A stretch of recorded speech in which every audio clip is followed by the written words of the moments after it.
자, 이번엔 세 가지 키워드로 시장을 들여다보는 마켓 트라이앵글 시간입니다. 도말씀의 디멘전 투자자문의 송재경 대표와 함께합니다. 안녕하십니까? 안녕하세요.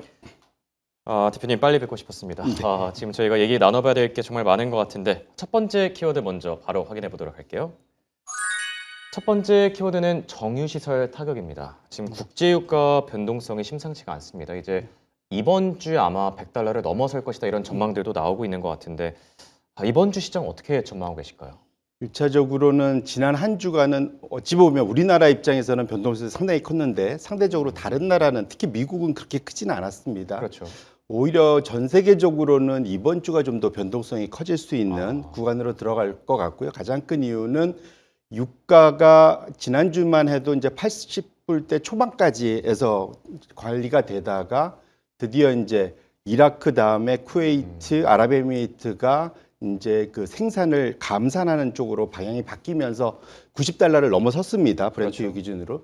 근데 지난 주말 동안 그 거래되는 작은 시장인데 거기서는 브렌트유 기준으로는 95달러가 이미 넘어섰거든요. 그래서 말씀 주신 대로 이번 주는 유가에 대한 불안이 좀 본격적으로 시작될 수 있다. 그러다 보니까 이것이 그냥 단순히 그냥 단기간에 끝나는 게 아니라 이거 혹시라도 장기화되면은 우리가 2022년도 러시아 우크라이나 전쟁 때 봤었던 110달러를 넘어서 그렇죠. 좀 더 위로 올라갈 수 있지 않을까 하는 우려들 이런 것들이 이제 주가상에 반영이 될 수 있기 때문에 적어도 이번 한 주간은 변동성이 커질 수 있다. 다만 우리나라는 오히려 지난주 수요일까지 잡혀 있는 고객 예탁금 규모는 사상 최대인 130조 원을 넘어섰습니다.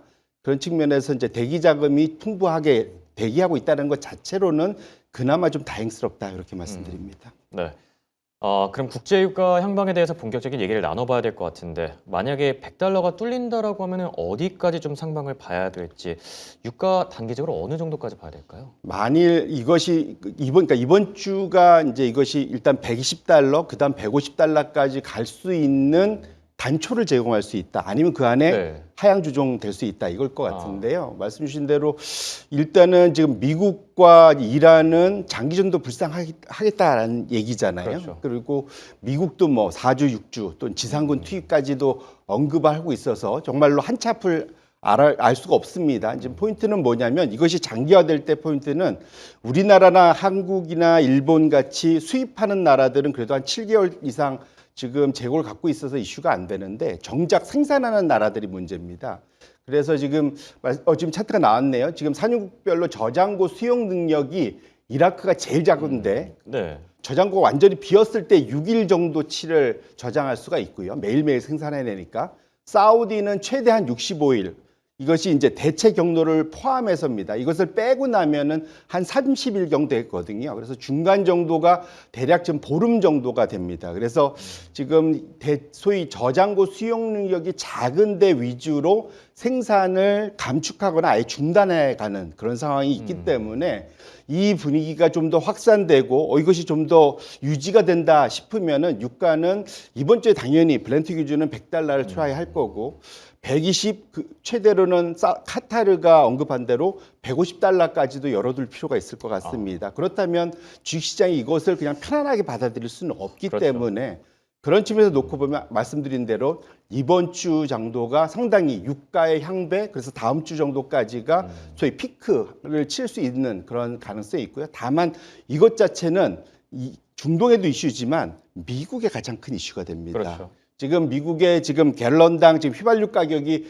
3.4달러로 딱 그 러우 전쟁 때 그 급등하던 그 초기까지 와 있거든요.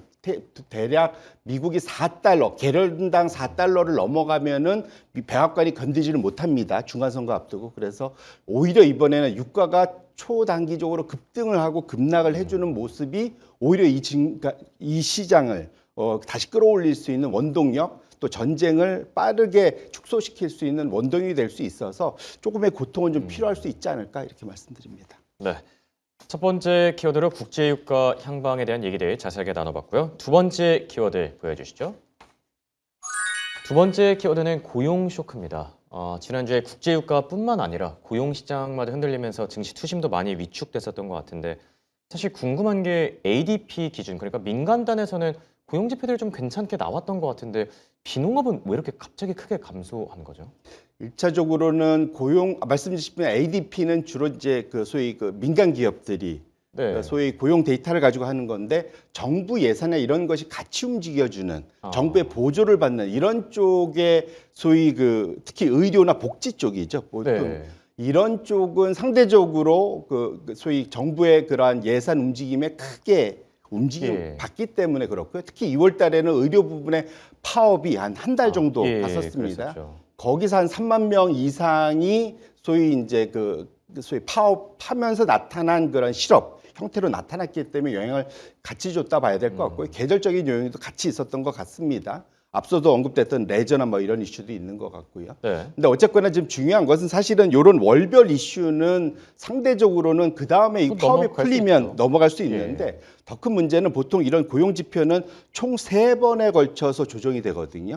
초기에 한번 발표하고 중간에 다음 달고 발표할 때 한번 조정하고 마지막에 최종 확정을 했는데 이러면서 지금 미국의 지표가 매달게 과거 것이 지금 다운그레이드 하향 조정되는 게 지금 문제고요. 확실히 작년은 아예 일자리가 안 늘었다가 확정이 돼 있고 지금 네. 2월 달로 오면서도 1월 달도 지금 또 다운그레이드가 그렇죠. 됐거든요. 이렇게 놓고 본다면 지금 상황이 우리가 보고 있는 고용 지표가 맞아? 이런 걱정들이 분명 있어서 원래 지금 연준은 그래도 고용시장은 좀 안정화돼 있다라고 생각을 하고 있는데 그렇지 못한다는 측면에서는 물가하고도 지금 싸워야 되는데 고용이 불안한 그런 측면에서 상당히 연준이 중간에 끼어 있는 상당히 곤란한 상황인 것만은 맞다 이렇게 말씀드립니다. 네. 물가가 오르고 침체 경고음은 커진다. 이거는 스태그플레이션이라는 단어가 생각나는 것 같은데 뭐 벌써부터 스태그플레이션을 논해야 될지는 잘 모르겠지만 과거 사례들을 살펴봤을 때 그 당시에 주요 자산들 움직임은 어땠었나요? 1차적으로 말씀해 주신 대로 스태그플레이션이 바로 온다는 아직은 아닌 것 같습니다. 근데 소위 스태그플레이셔너리 그러니까 뭐뭐스러운 예. 이제 이런 모습입니다. 그러니까 물가는 지금 2월 달 지금 수요일 날 CPI 발표되고 2월 달 CPI 그다음에 1월 달 PCE가 이번 주 금요일 발표됩니다. 생각보다 좀 높을 것 같거든요. 그래서 네. 1차적으로는 물가는 상승 부담을 줄 것 같고 고용은 지금 안 좋아지는 상황인데 이럴 경우 이것이 만약에 정말로 스태그플레이션으로 간다면 과거 70년대에는 확실히 금과 원자재가 확실히 좋은 성과를 거뒀고 주식은 상당히 부진했고 심지어는 채권 이런 전반적인 금융자산은 상당히 안 좋았던 것이 과거의 사례입니다. 다만 미국이 과거에 비해서는 이 유가, 원유에 기대는 양상이 되게 낮은 상태라서 그렇게 놓고 보면 유가발 스태그플레이션 진입 가능성은 아직은 논하기엔 좀 이른 상황이다.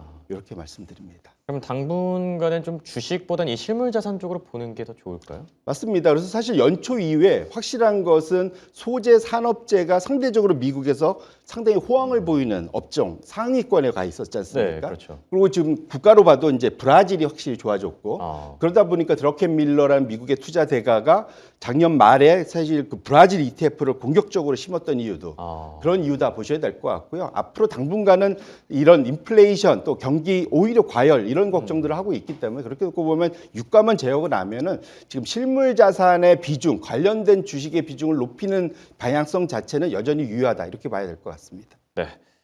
자, 끝으로 투자 전략에 대한 고민까지 해봐야 되겠죠. 세 번째 키워드 보여주시죠. 유가 수혜와 피해줍니다. 중동 상황에 따라서 지금 시장이 말 그대로 뭐 널뛰기 장세를 보이고 있는데 지금 담아도 될 섹터 그리고 리스크를 관리해야 될 섹터는 어느 쪽일까요?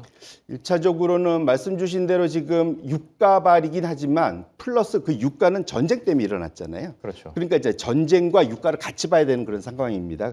그러다 보니까 국내도 소위 수혜 피해주가 지난 한 주간 놓고 보면은 방산과 에너지 분야가 확실히 선방을 했었고요. 반면에 자동차, 유틸, 철강, 화학, 반도체가 상대적으로 부진한 모습, 그러니까 그 사이에 좋았던 네. 부분 중에 소위 이제 유가 피해를 받을 수 있는 업종들이 상당히 좀 부진했습니다. 근데 과거 미국에서 한 달 내 유가가 10% 이상 급등, 정확히 지난주가 이제 그런 상황이었죠. 그랬을 때 상대적으로 하위 업종에 이제 초과 수익률이 좋았던 분야를 보면 확실히 에너지를 생산하는 분야들이 좋은 성과를 보였다. 에너지 장비, 석유, 가스, 금속 및 광업, 또 전력을 독립적으로 생산하는데 이런 데들이 상당히 좋았고 반면에 에너지를 주로 소비하는데 대표적으로 항공주 뭐 이런 데죠.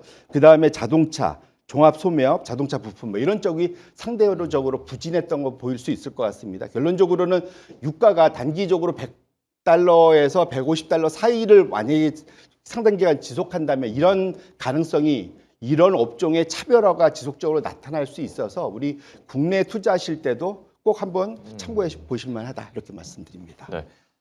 그리고 끝으로 코스피와 코스닥에 대한 얘기를 잠시 나눠볼까 하는데 이번 주에 코스닥과 관련해서 또 중요한 이벤트들이 많이 예정돼 있지 않습니까? 이번 주는 뭐 코스닥이 조금 더 매력적인 구간이라고 보는 게 맞을까요? 어떻게 보시죠? 사실은 해외 상황을 제외하고 나면은 말씀 주신 게 맞을 것 같고요. 이제 다만 걱정스러운 것은 지금 미국발 변동성이 좀 더 커지지 않을까. 왜냐하면 그렇죠. 미국이 너무 냉정하게 편안하게 지금 현재 상황을 지나고 있기 때문에 이번 주는 미국발 변동성을 좀 염두에 두실 필요가 있다. 말씀 주신 대로 국내 상황은 코스닥 활성화 정책이 본격화되고 있는 상황이고 2차 전지 이벤트도 있습니다. 그리고 지난주에 대통령이 귀국한 다음에 이참에 소위 석유 의존도를 낮추고 신재생 에너지를 좀 더 활성화시키자 이런 얘기까지 했기 때문에 그렇죠. 상당히 코스닥의 분위기는 좋을 수밖에 없는 상황입니다.